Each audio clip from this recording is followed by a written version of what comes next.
Cześć, witajcie, witam Was serdecznie na kanale Obyw Ankenowy. Jestem Mateusz. Co dzisiaj? Dzisiaj chciałbym Wam pokazać montaż Webasto, czyli piecyka, chińskiego piecyka typu Webasto. Dlaczego akurat w tej przestrzeni, dlaczego akurat tutaj pod siedzeniem, jakie są plusy, minusy montażu właśnie w tym miejscu. Chciałbym Wam się z tym podzielić moimi spostrzeżeniami, jak to wszystko zamontowałem, na co ja zwróciłem uwagę i na co Wy powinniście zwrócić uwagę przy montażu tego typu piecyka. Na początku w planie było Webasto około 4 do 4 kW. To akurat trafiła mi się okazja. Kupiłem ten piecyk za około 500 zł. Ten piecyk ma moc od 5 do 8 kW, także jeżeli chodzi o jego moc, jest naprawdę mocny. Co jest bardzo ważne, że ma fajnie regulowaną tą moc, że to nie jest tak, że on od razu chodzi na 8 kW, tylko on sobie bardzo fajnie może tą mocą sterować, regulować w zależności od potrzeb, w zależności od zapotrzebowania na energię. I co jest też bardzo ważne, że tu już jest na przykład poprawiony ekran. Ekran to jest taka chyba zmora tych wszystkich pierwszych wypustów Webasto. No tu jest z tego, co ja się orientuję i miałem okazję rozebrać, co jest też bardzo istotne, że przy zakupie tego typu piecyka, chińskiego oczywiście, musimy pamiętać, żeby zdjąć obudowę i zobaczyć, czy wszystkie śrubki są dokręcone właściwie, bo niestety wiele piecyków było takich, że niestety przy montażu czy przy produkcji tego piecyka ktoś po prostu nie dokręcił dobrze śrubek i później się robiły nieprzyjemności. Dlatego ja proponuję, to jest naprawdę zdjęcie tej obudowy, to jest naprawdę chwila, moment, po prostu zdejmujemy obudowę, dokręcamy śrubki, tam naprawdę są 4 śrubki, nic więcej. Chodzi o to, że ta komora spalania, że ona musi być szczelna, tak jak w piecu Truma, tak samo tutaj musi być ona szczelna, z tego względu trzeba po prostu to rozebrać, zobaczyć, czy wszystko się zgadza, ewentualnie dokręcić. Naprawdę zajmuje to 5 minut, a będziemy mieli pewność, że na pewno ten piecyk będzie chodził i będzie bezpiecznie przede wszystkim. Filmów, na których są montowane tego typu piecyki, jest bardzo dużo. Dlaczego akurat warto obejrzeć mój? Z tego względu, że pokażę Wam parę rzeczy, na które warto zwrócić uwagę przy jego montażu. Jak to zabezpieczyć, jak zabezpieczyć przewody. Wszystkiego się dowiecie właśnie z tego odcinka, także serdecznie Was zapraszam. Trzymajcie się, hej!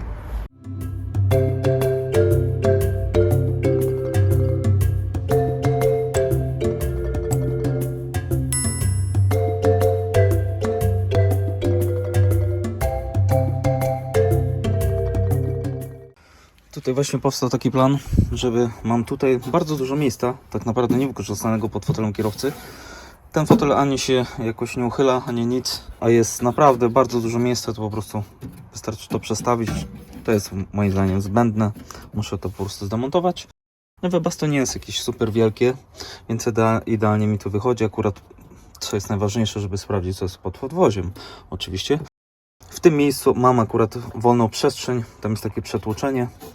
I w ten sposób chyba postawię mniej więcej coś takiego właśnie chyba zamontuję i po prostu tutaj zrobię właśnie wylot. No bo tu też jest, no zobaczcie, to jest taka przestrzeń niewykorzystana tak naprawdę.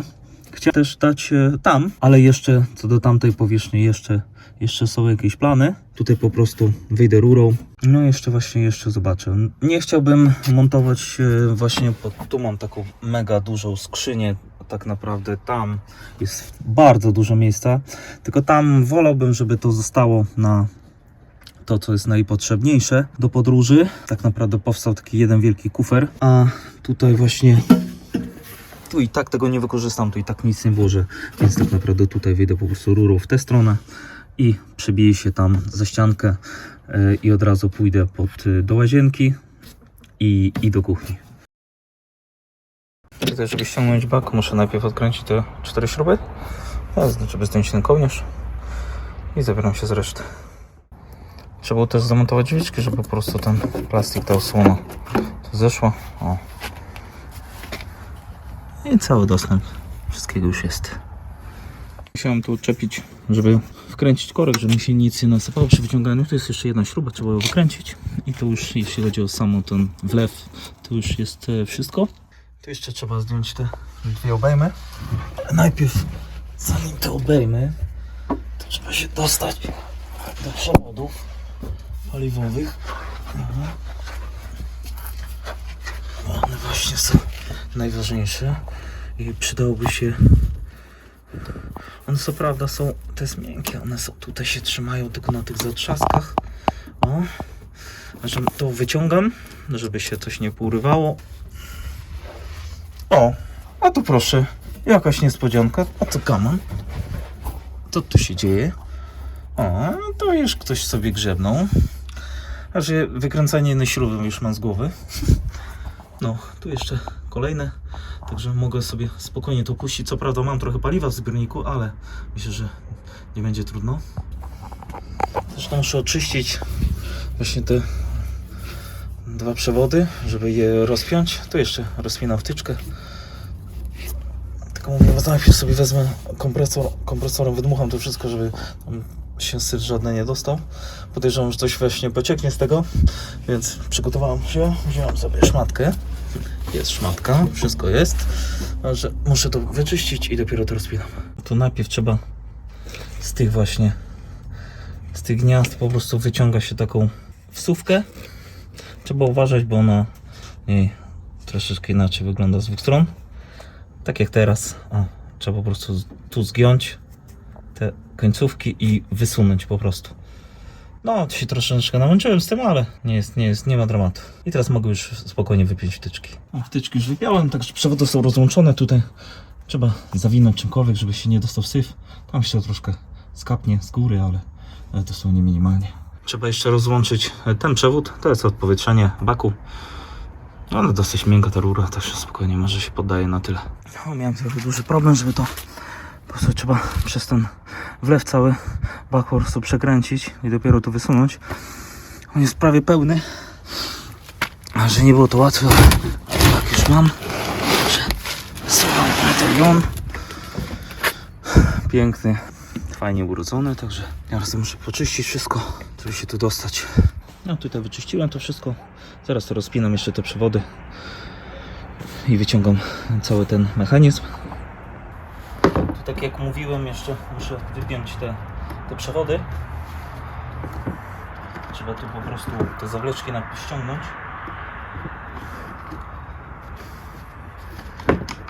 Nie było to łatwe, ale całe to można po prostu wypiąć.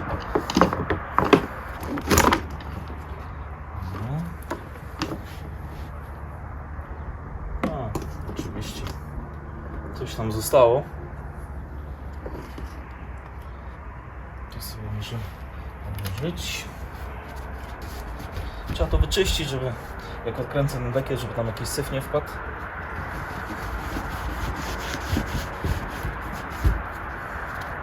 Oczywiście dobrze, fajnie jak się ma kompresor.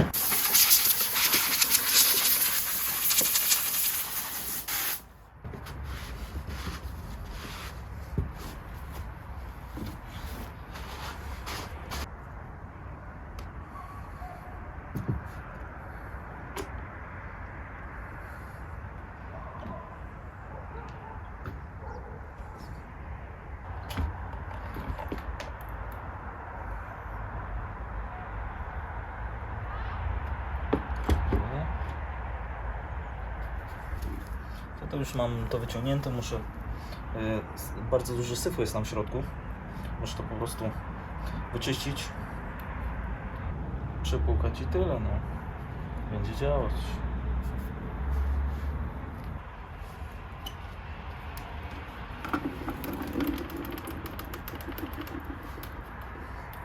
Teraz wam pokażę, co tam było w środku, jakieś skarby. Proszę bardzo. Mówię, trzeba było to wyczyścić, bo jakoś założę, po co mam z tym syfem gdzieś tam później, nie?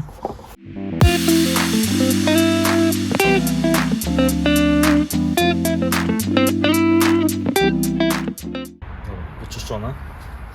Teraz pokażę, co tam było w środku. Zobaczcie. A wiadro było czyste. Jak widzieliście, trochę syfu było, także czasami warto to zdjąć, wyczyścić.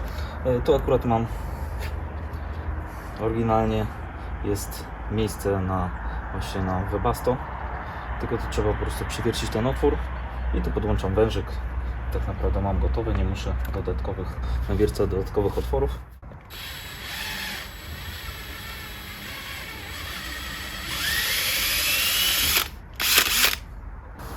No teraz właśnie pytanie, jaki długi ma być ten wężyk, który idzie spod pokrywy. A sobie zobaczymy.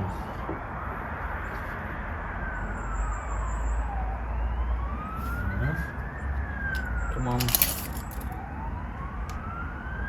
24 cm do góry, czyli do tego miejsca. Tyle mam do na baku, czyli po prostu ten element oprze się o tyle o dno. 24 cm. Teraz sobie zobaczymy. Czyli żeby, tak myślę, żeby Webasto nam nie wypaliło całego paliwa, jak będzie go mało, bo też możemy się zdziwić czasami, więc lepiej dmuchać na zimne, więc zostawiam sobie, myślę, około 2-3 cm powyżej tej dolnej granicy, czyli po prostu wężyk, jak tam mam 24 cm, to wężyk około 21 do 22 cm. Trzeba tak mniej więcej zostawić sobie gdzieś tyle na dnie, żeby w razie coś, w razie użycia, a zapomnimy się nieraz czy coś, żebyśmy po prostu nie zużyli całego paliwa, bo po prostu nie pojedziemy, nie?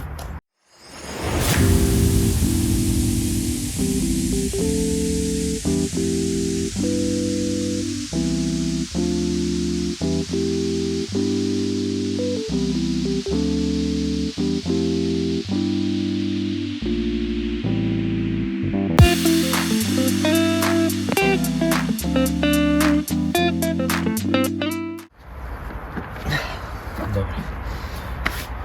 Już mamy złożone, więc mogę składać z powrotem przewody. Jak już składamy to wszystko fajnie takim cleanerem do połączeń styków, spsikujemy, odtłuszczamy.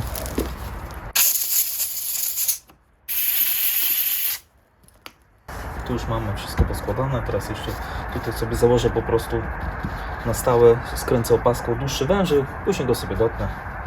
Także myślę, że powinno wystarczyć. Aha, opaska. Jak zwykle. Tu już mam wszystko skręcone. Zostawiłem po prostu dłuższy przewód, to jest przewód 6 mm. Taki zbrojony. Tutaj, żeby nasadzić właśnie na tą, to jest takie jakby kołnierz, żeby nasadzić, musiałem najpierw po prostu tą otulinę, to wzmocnienie rozciąć i później podgrzałem, nałożyłem, owinąłem to z powrotem taką parcianą taśmą i przykręciłem, także możemy to składać. Mówię, tu sobie zostawiłem po prostu dłuższy ten przewód, bo jeszcze nie wiem, jak daleko będzie to Webasto. Ten oryginalny, co jest do Webasto, taki plastikowy, sztywny, od razu może się wyrzucić. On się nie nadaje do takich rzeczy. Już tu wszystko pospinałem. Poczyściłem tak samo to gniazdo po prostu tym cleanerem. Przeczyściłem powietrzem, także wszystko jest skręcone. Tutaj właśnie już przesunąłem część tych bezpieczników, to po prostu zrobię jeszcze miejsca więcej. I tutaj właśnie w tym miejscu chcę zamontować to Webasto. Muszę sobie odrysować, przewiercić otwory. Podłoga idzie po skosie, więc muszę tak zrobić, żeby to Webasto było zamontowane w poziomie, bo niestety mogłoby nie funkcjonować. Tutaj sobie ustawiłem tą ramę fotela, tak jak ona jest w takiej pozycji, podłoga idzie po skosie, więc musiałem sobie zaaranżować tutaj tak jak leci podłoga. I tu muszę zrobić ramę, bo tak jak widzimy jest duża różnica w poziomie. Żeby Webasto idzie w tę stronę, musi być ono prosto zrobione, więc ta powierzchnia jest bazą i od tej strony polecę takimi dwoma chyba kątownikami. Jeszcze zobaczę za chwilę. Muszę zrobić w poziomie tą całą ramę, żeby Webasto stało w poziomie i dopiero jak usadowię tą całą ramę, postawię Webasto, dopiero będę wiedział w którym miejscu wyciąć otwór, żeby nie robić bezsensownie jakichś dziwnych dziur. No tutaj sobie przymocowałem, na razie przynitowałem na jeden nit ten kątownik. No tutaj jakoś po prostu przykładnie, płaskownik, cokolwiek. Odmierzam sobie tutaj do tego rantu, po prostu w tym miejscu oprze się kątownik i tu mam tą 21,7 i tu to samo muszę zrobić 21,7. Tu jeszcze w tych miejscach podkleiłem taką pianką, żeby po prostu, jak będzie się włączać w Webasto, żeby nie drgało za mocno. No tu już mam właśnie zrobione to mocowanie, tak jak mówiłem w tym miejscu. Te miejsce newralgiczne podkleiłem taką taśmą akustyczną, także powinno być ok. Tutaj teraz właśnie przymierzam Webasto, żeby ustalić właśnie, w którym miejscu mam wyciąć ten otwór. Tu już Webasto przełożyłem i będę musiał też z przodu w tej przedniej ściance, w tym miejscu gdzieś wyciąć otwór, żeby sobie to Webasto zaciągało powietrze. No i tu już mam dokładnie wymierzony, gdzie wychodzi dokładnie to wyjście z niego. No tu już mam zamontowane to webasto. Oczywiście tylko przełożone na razie. Wyciąłem otwór, to oczywiście troszeczkę większy, żeby łatwo można było tu manewrować rurą. Także tak to mniej więcej wygląda. No i dodatkowo jeszcze muszę tutaj z przodu wyciąć otwór, żeby to powietrze swobodniej się zasysało. To oczywiście wiadomo, to nie jest szczelna obudowa. Tutaj pod siedzeniem zawsze jest miejsce, ale jak widzimy, ta przednia ścianka po prostu dotyka obudowy. Tutaj zaznaczyłem te dwa otwory, które muszę przewiercić. Zobaczcie, tak naprawdę tu jest instalacja tylko wyciągnięta. Tu prawie nie ma instalacji, bym powiedział. To jest tak naprawdę pusta puszka, niewykorzystane miejsce, a tak moim zdaniem szkoda marnować gdzieś przestrzeni. Więc tutaj zaraz wycinam otwory i myślę, że powinno być ok. Tu już są otwory przewrócone, otwory przewróciłem większe, żeby po prostu łatwiej było to wszystko zamontować. Jak zamontuję wszystko, dopiero to później będę uszczelniał. Także tak to mniej więcej wygląda. I od razu tutaj wiadomo, że w tym otworze przyjdzie od razu wężyk do paliwa. Co jest bardzo istotne, żeby założyć od razu tutaj wężyk, skręcić go porządnie, bo tam po prostu będzie to utrudnione. A po co się mam męczyć? Od razu taki pociąłem sobie około 60-70 cm. On i tak idzie najpierw, jeszcze jest po drodze filtr, pompka, dlatego nie musi być podłączony z tym wężem, który wychodzi z baku. Ale tu fajnie sobie zapinamy, porządnie to skręcam, żeby było to szczelne wszystko i dopiero później montuję resztę. O, tutaj właśnie już ten wężyk jest zamontowany. Zamontuję najpierw samo webasto, przykręcę i dopiero później przykręcam wydech i zasilanie. Tutaj wyciąłem tą blaszkę. Troszeczkę ją skróciłem, bo oczywiście by tu nie weszła. Ona fajnie, bo w miarę nam to ciasno te przewody tu wchodzą, a ze względu na to, żeby tam to basto łatwiej było zamontować, wywierciłem większymi otworami i teraz po prostu tą blaszkę dookoła smaruję uszczelniaczem, żeby ją po prostu dobrze wkleić. 4 nity i powinna być w porządku. Zanim posmarowałem to wszystko, dobrze umyłem, wyczyściłem i otuściłem. Także teraz właśnie przykładam blaszkę. No tak to mniej więcej wygląda. Zabezpieczyłem to dodatkowo z każdej strony uszczelniaczem. Później to jeszcze jak będę robił tu konserwację, to po prostu całość to prysnę. Tutaj przewód od pompki musiałem odciąć, żeby go przełożyć po prostu przez tamten otwór w podwoziu. Dodatkowo nawinąłem taką właśnie, ja używam właśnie takiej parcianej taśmy, bardzo fajnie izoluje, po prostu żeby się gdzieś kabel nie przecierał. Dodatkowo jeszcze dałem koszulkę termokruśliwą, także jest to zabezpieczone od spodu. No wiadomo, będzie później jakieś mycie karszerem i tak dalej, żeby się po prostu przewód nie uszkodził. Tak to wyszło, moi drodzy. Wszystko tutaj zabezpieczyłem dodatkowo jeszcze. Wszystkie te elementy tutaj dodatkowo jeszcze puściłem w peszu, żeby to jest podwozie, jest błoto, karszer. Później się nie będę stresował, że coś. Poza tym to ma jeździć trochę w terenie, więc żeby się tam nic nie zahaczyło. To tak to mniej więcej wygląda. Tu na razie przymocowałem taktumik. Zobaczymy, czy nie będą przeszkadzać mi spaliny. Zobaczymy, bo być może będę go przedłużał, ale wszystko wyjdzie, jak to się mówi, w trakcie podróży. Samo zabezpieczenie jakiejś tam karoserii to będę robił później. Biorę się zaraz za podłączenie. To jest wszystko. Pompka jest podłączona. A, co najważniejsze jeszcze, właśnie a propos, to jest zaworek zwrotny. Dałem go tutaj z tego względu, że on działa tylko w jedną stronę. Jak po prostu zaciąga sobie pompka, zaciąga sobie paliwo, oczywiście filterek. Oczywiście filterek, bardzo ważna sprawa. Później to przechodzi do pompki i tutaj do tego zaworka zwrotnego. Zaworek zwrotny jest po to, że jak zaciągnie sobie paliwo, że po prostu tutaj paliwo się nie cofa. I nawet jak on długo postoi, to po prostu paliwo będzie cały czas tutaj, pompka będzie zanurzona jakby w paliwie, więc tak naprawdę ponowne uruchomienie nie będzie stwarzało jakiegoś tam problemu. I tak to jest taka konstrukcja, że zawsze sobie gdzieś to pociągnie, ale to nie jest jakiś super duży koszt, 10 zł bodajże, więc zamówiłem, zamontowałem.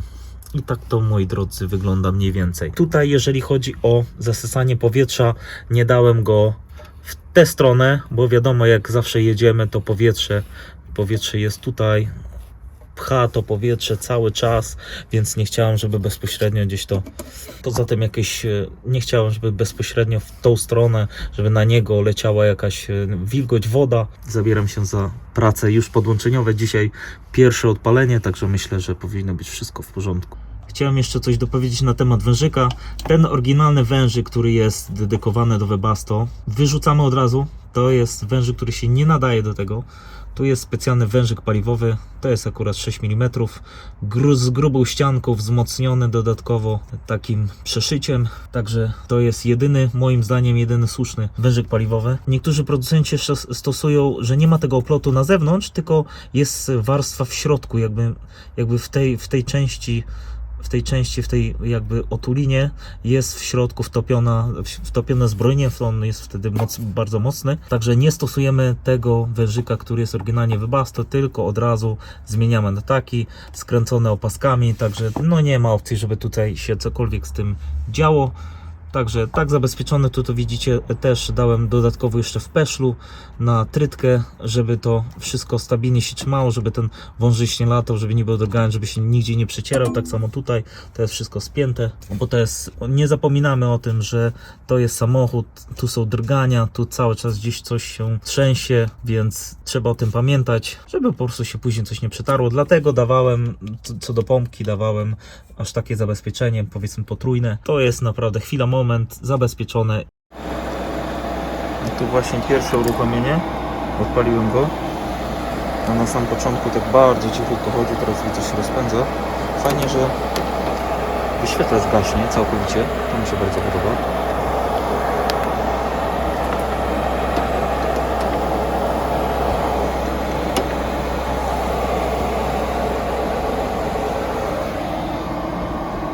Z niecierpliwością na jakąś temperaturę.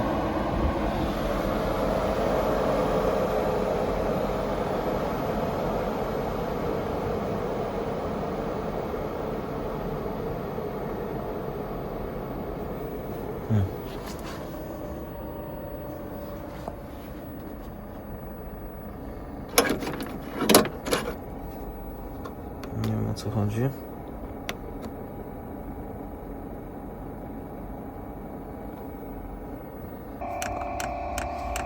Powoli się zaczyna rozpędzać. Wciąga już paliwo.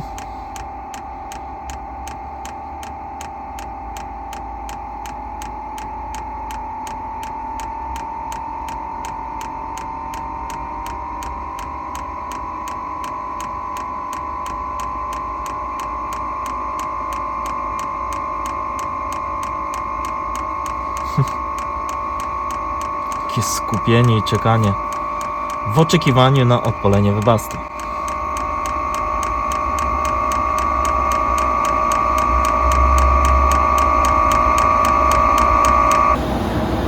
Słuchajcie, jest progres, cieplutkie powietrze. Nie no, rewelacja. Fajnie, powoli się rozpędza. Także, gdzie tu mam panel banany jakiś. Stawiamy temperaturę. Dałem na razie 33. Znaczy się grzeje, ale dmucha niemiłosiernie. Zobaczcie.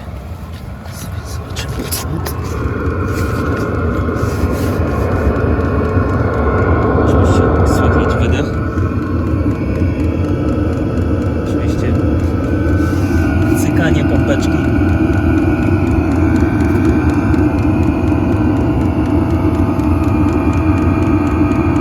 Ale ważne, że działa.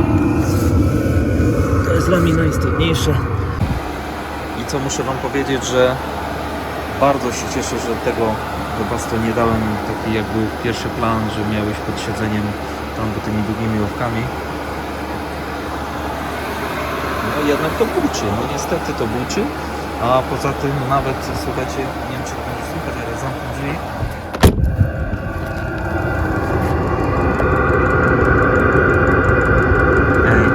Jesteśmy gdzieś na jakimś campingu, więc sobie wyobrażam, jak tak włączy Webasto 10 osób, to jest masakra.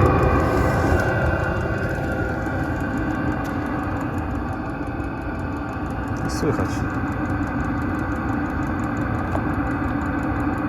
to cykanie pompeczki, mistrz.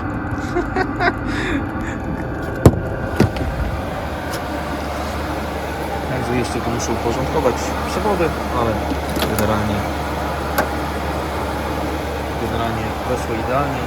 Tak bym nie wykorzystał nigdy tej przestrzeni pod tym fotelem. Że moim zdaniem jest super. No dałem troszeczkę więcej, tam 33 stopni. No ale ważne, że chodzi. Jeszcze muszę wprowadzić właśnie przewody i co zauważyłem, oczywiście tak jak myślałem, tak jak podobnie wentylacja, jeżeli tutaj mamy w pełni otwartą tą rurę, to niestety tutaj prawie nie dmucha, więc najlepsze trójniki jakie są, to są takie od razu rozgałęźniki na dwa, że dmucha, o tak jak dokładnie trzymam palce, że dmucha naraz w dwie strony i takie też chyba będę stosował. Wiadomo, jak troszeczkę zdławie, no to już z tej strony czuć, nie? Ale przy takim pełnym otwarciu to niestety tutaj prawie w ogóle nie ma. Takie spostrzeżenie. Tutaj jeszcze co bardzo istotne, do wszystkich połączeń masowych przede wszystkim ja stosuję wazelinę techniczną, jest do kupienia także w wielu sklepach. Nie stosujemy przy połączeniach masowych, nie stosujemy pasty miedzianej, bo niestety ona się do tego nie nadaje. Tak samo do akumulatorów, do klem, bardzo fajnie naprawdę poprawia styk i przede wszystkim konserwuje, zabezpiecza, żeby się po prostu tam nic nie utleniało i to jest najważniejsze w tym wszystkim, żeby się właśnie metal nie utleniał, żeby ten styk był cały czas taki sam, dlatego bardzo ważne, żeby stosować właśnie wazelinę techniczną. No, tam właśnie dałem feszę, dodatkowo to winąłem i teraz mam, nic się tam nie będzie z tym przewodem działo, bo to akurat zaraz montuję tu bezpieczniki. No tu proszę bardzo, efekt końcowy. Tak właśnie tutaj zabezpieczyłem te wszystkie przewody, żeby nic się nie przetarło. To jest zabezpieczone, nic się nie będzie przecierać. Fajnie, tak jak mówiłem wcześniej, taśmę parcianą używam. Jest naprawdę, ma bardzo fajny, bardzo mocny klej. Zabezpiecza, kabel po prostu nie będzie się przecierał. Wiadomo, gdzieś tam jeździmy, są drgania. Także tak to wygląda, moi drodzy. Także mogę składać fotel.